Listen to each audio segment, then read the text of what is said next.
Let's see the question. आपको question में क्या मेंशन है?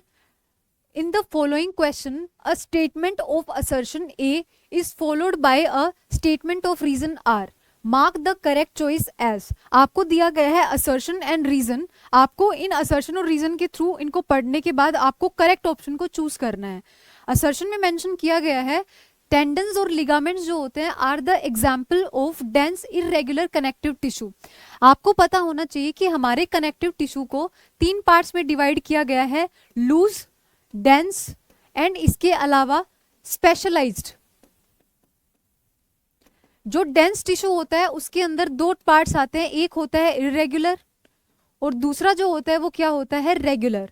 ये रेगुलर और इरेगुलर, इनके अंदर प्रेजेंट जो फाइबर्स और सेल्स होते हैं उनके अरेंजमेंट के ऊपर प्रेजेंट होता है कि फाइबर्स का जो अरेंजमेंट है वो रेगुलर मैनर में है या फिर इरेगुलर मैनर में है।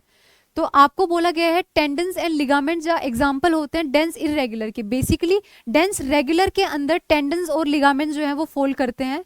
टेंडन और लिगामेंट्स जो होते हैं वो किसके अंदर आते हैं? ये आते हैं आपके रेगुलर कनेक्टिव टिश्यू के अंदर, डेंस रेगुलर में। तो ये स्टेटमेंट हमारा हो जाता है गलत। हमारा असर्शन इस क्वेश्चन का गलत है क्योंकि टेंडन्स और लिगामेंट्स जो होते हैं वो दोनों के दोनों रेगुलर कनेक्टिव टिश्यू के अंदर आते हैं, डेंस रेगुलर, ना कि डेंस इरेगुलर कनेक्टिव टिश्यू में।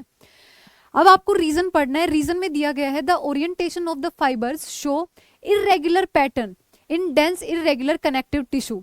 मैंने आपको अभी स्टेटमेंट 1 को समझाने से पहले यही चीज बोली थी कि अगर हम एक छोटे से बॉक्स में कुछ इस तरीके से, मान लीजिए कि एक टिश्यू का कुछ पार्ट है, इसके अंदर मैंने इस तरीके से फाइबर्स जो है उनको अरेंज करवा दिया रैंडम किसी भी डायरेक्शन में, और एक दूसरे इसी टिश्यू के अंदर हम दूसरे तरीके से इस तरीके से फाइबर्स की अरेंजमेंट दिखाते जो कि एक रेगुलर मैनर में देखने को मिलती है।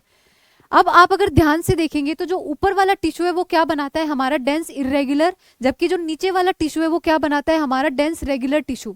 तो आपको यही बोला गया है कि जो ओरिएंटेशन है फाइबर की वो इरेगुलर पैटर्न में होती है डेंस इरेगुलर कनेक्टिव टिश्यू में, जो कि बिल्कुल सही है। डेंस इरेगुलर टिश्यू के अंदर जो फाइबर्स हैं वो इरेगुलर मैनर में प्रेजेंट रहते हैं, इसी वजह से इनका नाम डेंस इरेगुलर कनेक्टिव टिश्यू पड़ा है। हमारा रीजन जो है वो ट्रू है जबकि असर्शन जो है वो फॉल्स है। अब हमें ऑप्शन पढ़ के एक सही ऑप्शन को चूज करना है। आपको असर्शन में दिया गया है assertion is true, reason is true, तो ऑब्वियसली असर्शन ट्रू नहीं है, तो इस वजह से हमारा ये क्वेश्चन का ये ऑप्शन सही आंसर नहीं जाएगा। असर्शन ए इज ट्रू, तो फिर से इसने असर्शन को ट्रू बोल दिया, तो हमारा ये ऑप्शन भी आंसर नहीं जा सकता। आपको बोला गया है थर्ड ऑप्शन में assertion A is true, reason R is false. हमारा असर्शन सही नहीं होने की वजह से ये ऑप्शन भी गलत चला जाता है। आपको बोला गया है फोर्थ ऑप्शन में assertion A is false. Assertion जो है वो फॉल्स है क्योंकि टेंडन्स और लिगामेंट्स जो होते हैं वो डेंस रेगुलर कनेक्टिव टिश्यू के पार्ट है, ना कि डेंस इरेगुलर कनेक्टिव टिश्यू के, जबकि जो रीजन आर है वो क्या है? ट्रू है। तो हमारा फोर्थ ऑप्शन जो है वो इस क्वेश्चन का सही आंसर जाएगा, जिसके अंदर ये मेंशन है कि असर्शन जो है वो फॉल्स है, रीजन जो है वो ट्रू है।